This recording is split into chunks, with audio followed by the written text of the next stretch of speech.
It's 2017 and Old Time Radio DVD is still here. Check out our new customer ownership program and the lowest prices ever. Just go to oldtimeradiodvd.com for full information about this wonderful program. Don't forget our new program, 123 Ready TV. Folks, this is really a great app for Android and Windows phones, computers, and tablets. And it's only $19.99. In the near future, we will be adding a new component to it, Old Time Radio. It's a great product for 2017. Visit oldtimeradiodvd.com today. Place your order. You'll be glad you did. Instant Ralston and regular Ralston, the hot whole wheat cereals in the red and white checkerboard packages present Space Patrol! High adventure in the wild, vast reaches of space. Missions of daring in the name of interplanetary justice. Travel into the future with Buzz Corey, Commander-in-Chief of the Space Patrol. In today's transcribed Space Patrol adventure, Commander Corey, at the controls of the Terra 5, pilots the ship close to a strange disc-shaped object floating above the planet Venus. Cadet Happy is on the disc in a spacesuit, reporting to the commander by spaceophone. Can you make anything out of those instruments and controls, Happy? No, sir, they're nothing like you'd find in a spaceship or artificial satellite. And besides, they're not even connected. The disc seems to be defying gravity. Don't touch anything, Hap. These wires are just hanging loose. Looks like they've been yanked away from the... Hey, Commander, what's wrong? The disc is falling toward Venus. We'll return in just a moment with today's exciting Space Patrol adventure in the Claw of Venus. Hi, Space Patrollers. Captain Dick Tufeld here. Got a riddle for you this morning. You ready? Here goes. What can you see out of, but nobody can see in? The answer? Easy.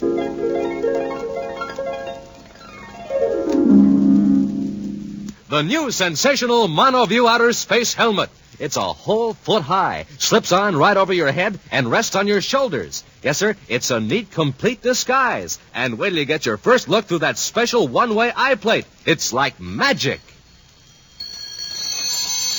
You're whisked right out of this world into a strange, purple, glowing planet. You see everything clear as day, but tinted with a weird purple glow. And what's more, the Monoview Outer Space Helmet has a gleaming red and jet black lightning flash hood. And swell, real-looking oxygen tanks and breathing tubes printed right on. But best of all, this helmet is yours for only 25 cents and a box top. Now, gang, here's how you get it. Just buy a box of good hot Ralston. Then, with your name and address, send 25 cents in coin and an instant or regular Ralston box top to Space Patrol, Box 686, St. Louis, Missouri. That's Space Patrol, Box 686, St. Louis, Missouri. This offer is good only in the USA and may be withdrawn at any time. And now, here's a special Space Patrol flash. Immediately following today's adventure, Commander Corey will announce the name of the grand prize winner in the Name the Planet contest.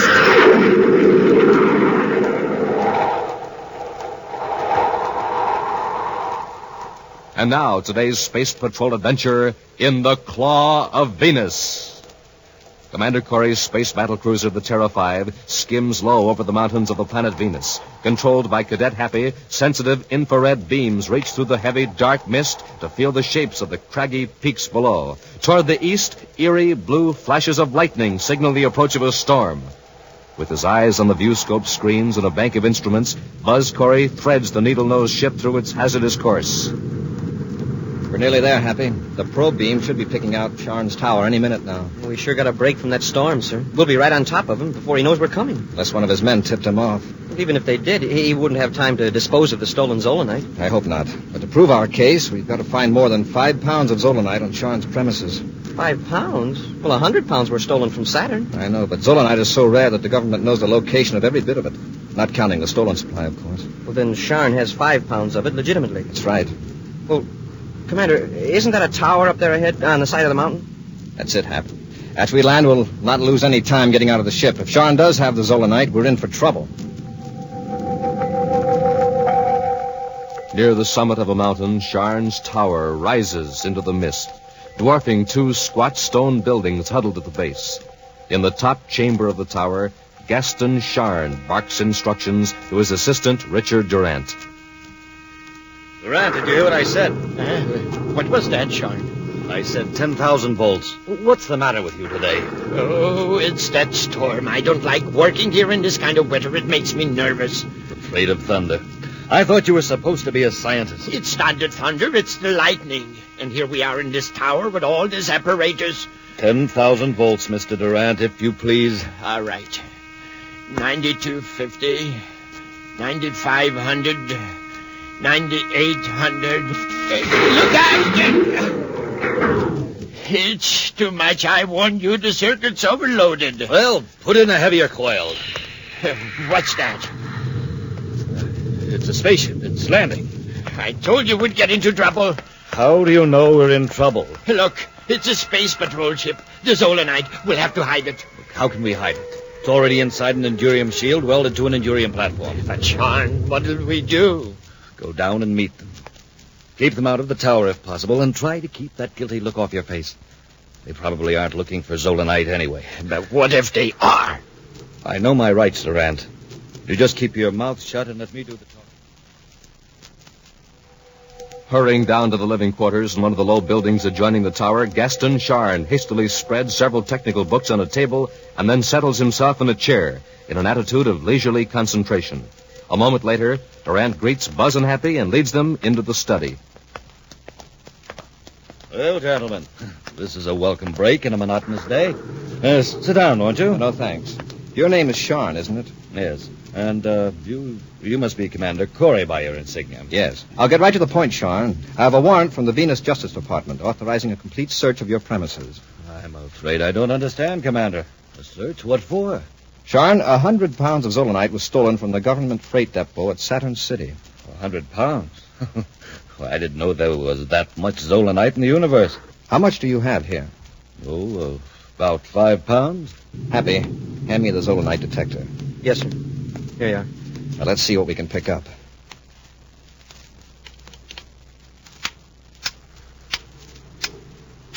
It's working all right, Commander.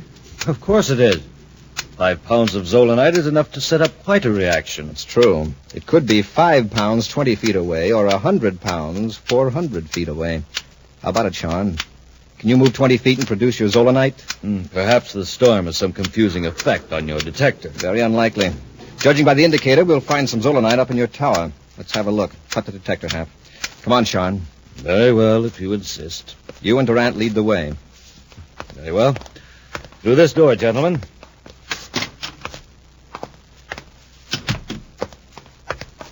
This corridor leads to the tower. Look out! I've been struck by lightning. I told you, Sean. Get a grip on yourself, Durant. You're not hurt. Yeah, if you'd been hit by lightning, you wouldn't be able to brag about it. A bolt hit the tower, just like I said it would. Well, we're not hurt. We'll go up and investigate. No. The tower is damaged. What if the lightning strikes again? Commander. Yes, Hap. That flash must have put the Zolanite detector out of commission. See, it isn't picking up a thing. That's strange. You didn't get a shock or a burn, did you? No, sir. We better not risk the elevator after that bolt. We'll use the stairs. I'll go first. Hap, you watch Durant and Sean.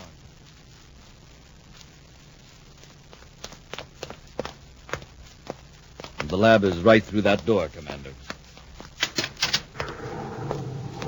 Smoke and rockets. What happened to the roof? A bolt of lightning blasted out the whole top of the tower. Yeah, and it wrecked the floor, too. Yeah, it's lucky it didn't collapse. I don't understand it. What do you mean, Durant? That huge Endurium platform, it's disintegrated, vanished, just like it never existed. The walls are seared, but there's hardly any trace of molten metal. Strange. Happy, try that detector again. Yes, sir. It's working, sir, but it's sure a low reading. It's probably picking up this small fragment of Zolanite. Yes, that's Zolanite, all right. Which proves that your detector is working, and in turn proves that I do not have the stolen 100 pounds of this stuff. Yeah, it looks like the lightning destroyed all our evidence, Commander. And in that case, I should appreciate it if you gentlemen would leave, so I may silently contemplate my tragic loss. All right, Sean. There's nothing I can do now but watch your step. Next time it'll take more than a bolt of lightning to save you. Come on, Returning to their ship, Buzz and Happy head back to Venus City. Doggone it, sir. That storm couldn't have done Sharn a bigger favor if it had it made to order. Base Control, Venus City calling all spaceborne traffic using approach lane 3, level 7. Emergency warning. An unidentified object has been reported hovering at a distance of 17 DUs over Venus. Ships approaching in lane 3, level 7, use caution. This disc-shaped object last reported hovering over the following position. Get this, Happy. Yes, sir. Latitude 15 degrees, 23 minutes north. Longitude 97 degrees, 2 minutes, 15 seconds east. Altitude 17 DUs.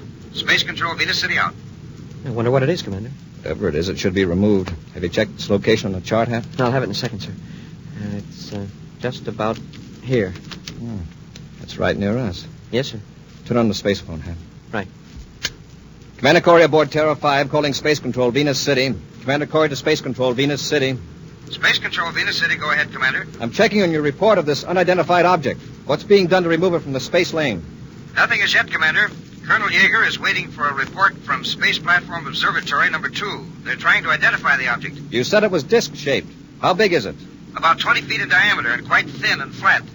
There's no sign of rocket power or any other force. It's been over that same position on Venus for more than an hour. It just seems to hang there. That's all the information I have, sir. All right, Space Control. Inform Colonel Yeager that I'm going to investigate this object. Corey out. All right, Hap, we'll have a close look at this thing. Get your spacesuit on in case we have to attach a line and tow it out of the space lane. Moments later, Buzz and Happy bring their spaceship close to a gleaming metal disc. They circle it at a velocity just high enough to counteract the gravity pull of the planet Venus, 17 DUs below them.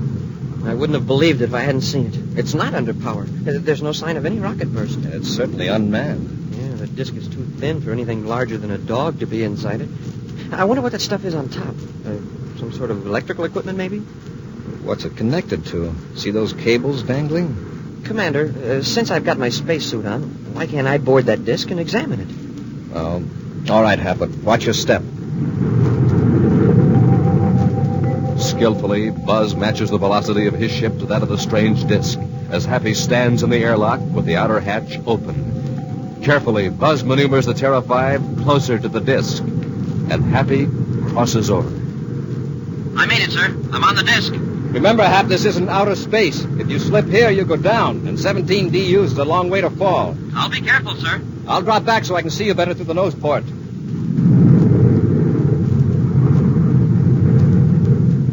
Can you make anything out of it, Hap? Not yet, but somehow I get the feeling that this whole object is part of something else. What makes you think that?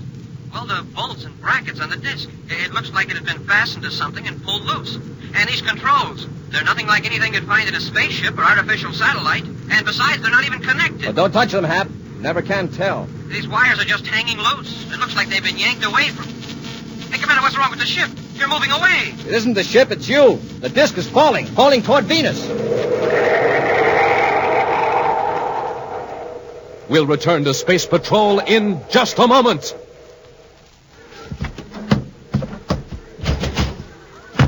Hi, Space Patrollers. Captain Tufeld again. Right now, I'm in the mail room at Space Patrol headquarters. You hear that? That's our stamping machine pounding away like mad. Just listen to those packages going down that mail chute. Man, oh man, it seems like just about every space patroller in the universe wants one of those terrific Monoview outer space helmets. There are hundreds, no, thousands of orders coming in. Say, how about you? Have you sent for your helmet yet? The one and only outer space helmet you can see out of, but nobody can see in. The wonderful helmet with honest-to-goodness looking oxygen tanks and breathing tubes printed right on it. The sensational helmet with the gleaming lightning flash hood and specially constructed outer space ear plates. The helmet that's just like the one Commander Corey wears. Now, to get one, just buy a box of good hot Ralston.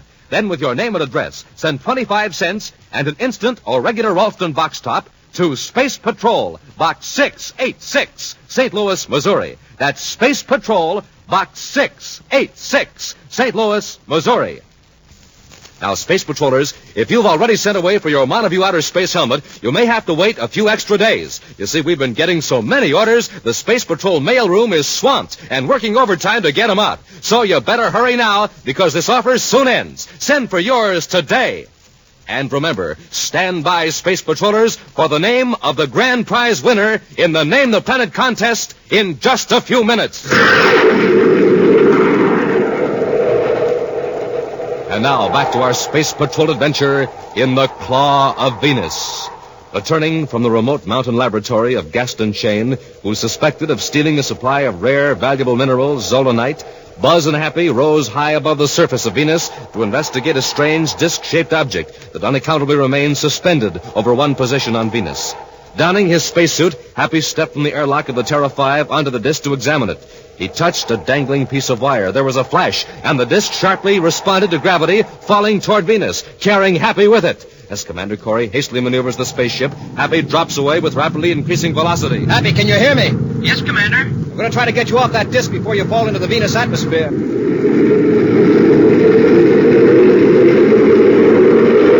Hap, how much space between you and the airlock? About 50 feet. Have we matched velocity? Yes, sir. The ship and this disc are falling at the same rate. I'm going to pull over closer. Guide me. That's it, Commander. A little more. More. Hold it. I can reach the airlock now. Okay, climb aboard.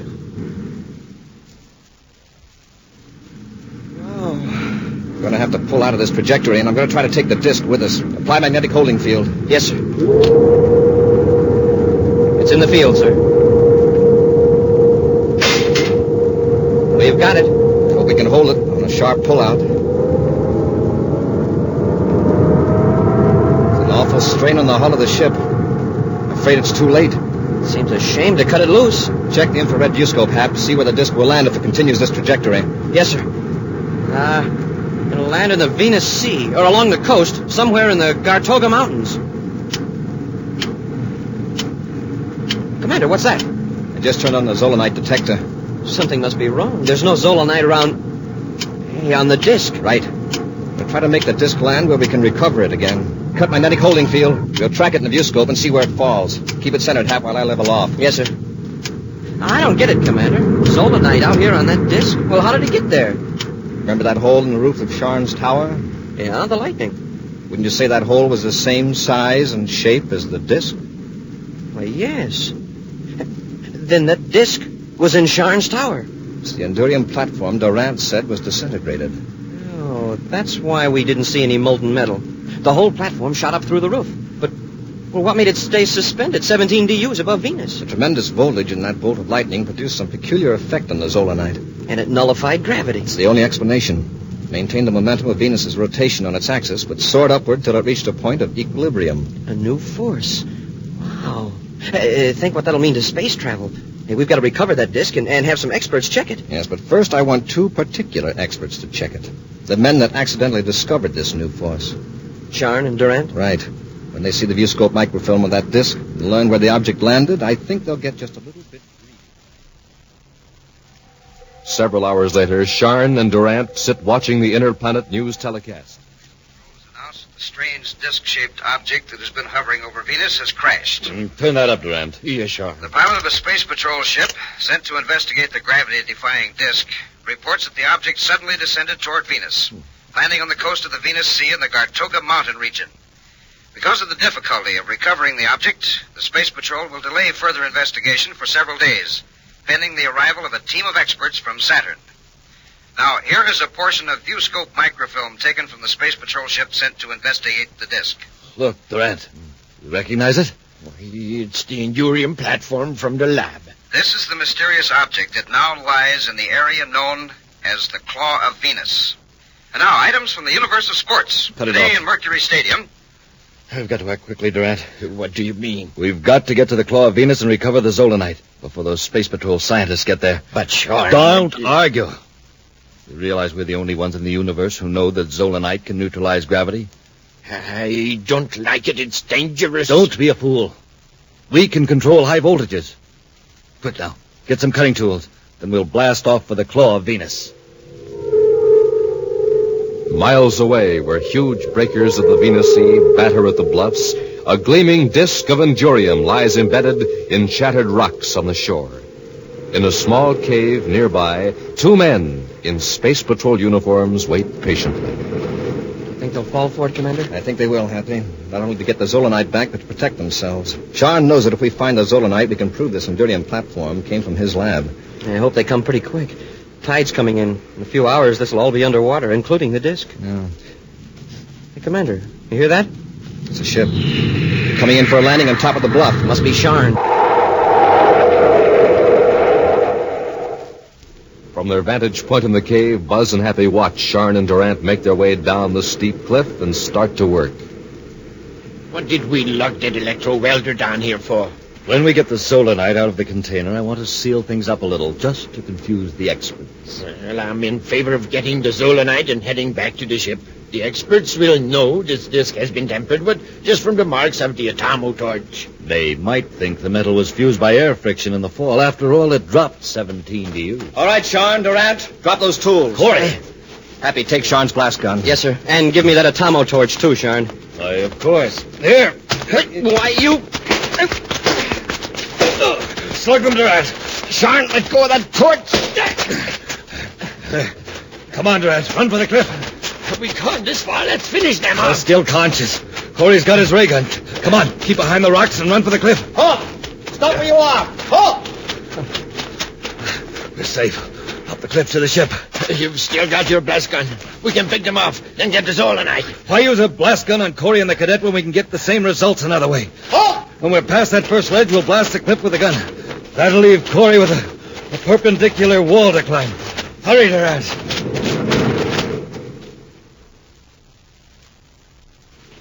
Keep after them, Happy. Yes, sir. I'm still dizzy from that crack on the head with that atomo torch. But I bet I can outclimb those two rats any day. Happy, duck. Sharn's aiming his blast gun.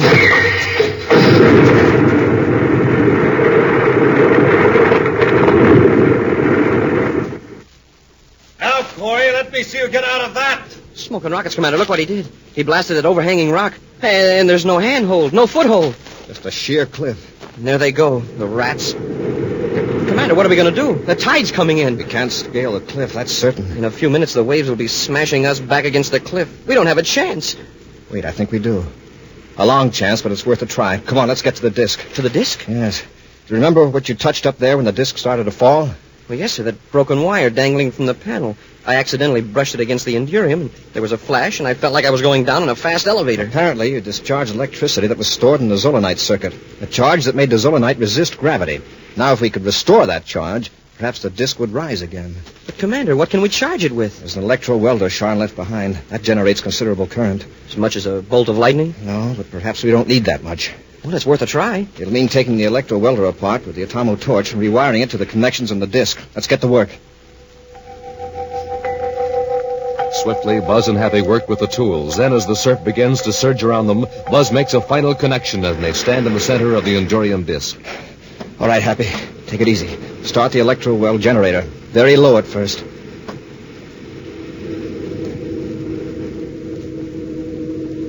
Nothing's happening, sir. Give it more voltage. Steady now. This takes hold suddenly.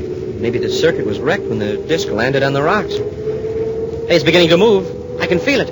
Look, we're rising. Hold it, Happy. Hold it right there. We're a few inches off the ground. I'll get off and give the disc a shove toward the cliff. Then we can ride up the face of the cliff and jump off at the top. Hey, that's right. It wouldn't be much good to us if just suspended in empty air. It's hard to move, Hap. Why is that? It's weightless now. As far as Venus gravity is concerned, it's weightless, but it still has its mass and inertia.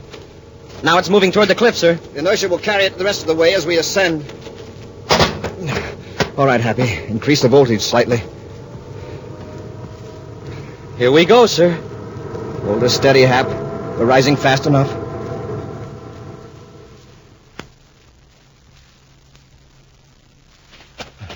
Well, we made it. Yes.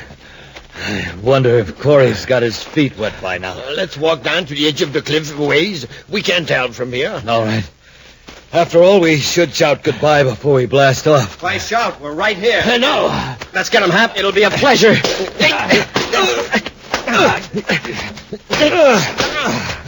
Yeah.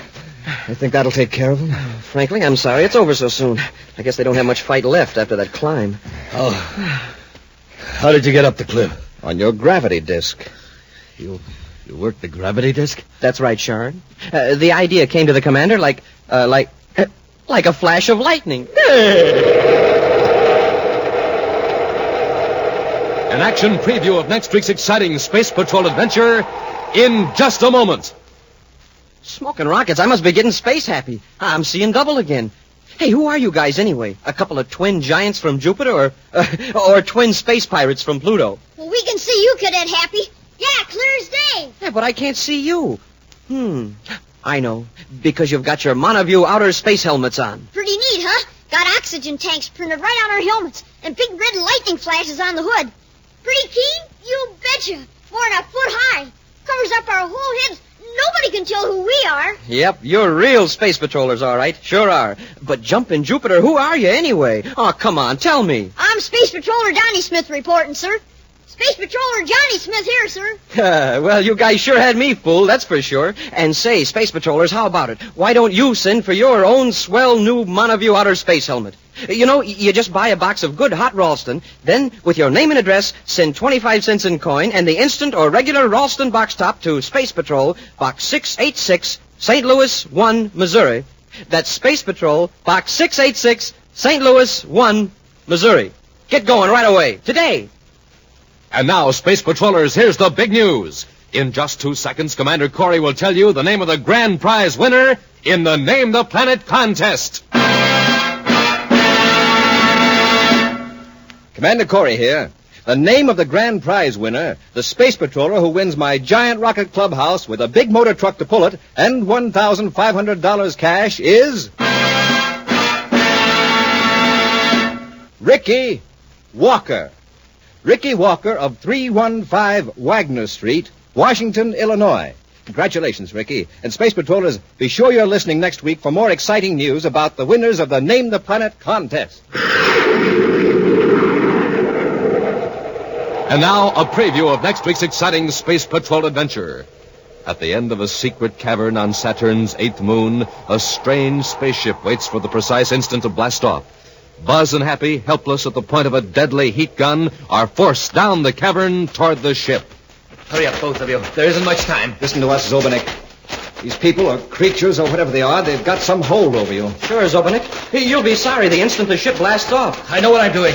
You'll be sorry if you aren't aboard. You mean you'll use that heat gun on us? I won't have to. That's the first warning. If we're not aboard that ship in 3 minutes, we'll all be finished in that rocket blast. Be sure to join us next week for the thrilling story, The Exiles from Denebola, when Instant Ralston and Regular Ralston again present Space Patrol! Space Patrol, created by Mike Moser, starring Ed Kemmer as Commander Corey and Lynn Osborne as Cadet Happy, was written by Lou Houston, produced and directed by Larry Robertson, executive producer Mike Devery. Other players were Norman Jolly, Ken Mayer, Bela Kolbach, and Dick Beals. Dick Tufeld speaking. Now, don't forget to tune in next Saturday and every Saturday when Instant Ralston and Regular Ralston again present Space Patrol! This is Dick Tufeld in Los Angeles with the story of one of the fastest planes in the world and a word from the man who test flies it, Joe Lynch. It's North American's Air Force F-86D Sabre Jet Interceptor. Speed well over 700 miles per hour. Wingspan is 37 feet. Length 41. Cruising range 500 miles.